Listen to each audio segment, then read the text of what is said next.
Hi mga Zai! For today's video pala is magluluto tayo ng creamy garlic chicken with parmesan cheese, with broccoli and potato. The first thing we're gonna do is put the pan, then the oil, tapos hintayin mong uminit ang ulo mo. Charot lang. Mga Zai, kung ramdam mong mainit na siya, pwede mo nang ilagay yung manok. Much better if it's chicken breast. However, this is the only available.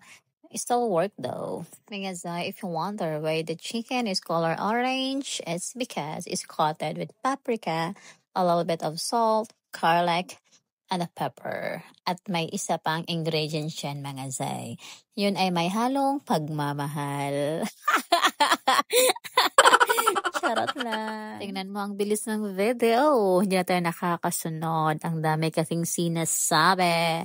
Mga Zay, pagluto na yung chicken, set aside mo lang.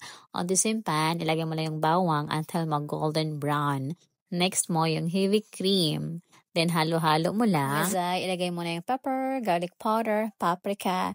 Nakalimutan ko kung ano yung isa kong nilagay. I'm so sorry mga Zay because this video was, I think, 4 months ago. So medyo may katagalan na siya mga Zay. Gimikos-mikos lang yun ako siya. After that, I put a little bit of mustard.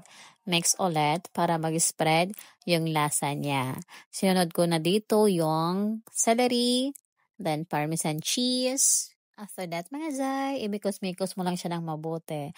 Para well-melted talaga siya at maiwasan yung pamumuo ng parmesan cheese natin. Mga Zay, after natin gawin yung sauce, so ibalik na natin yung chicken.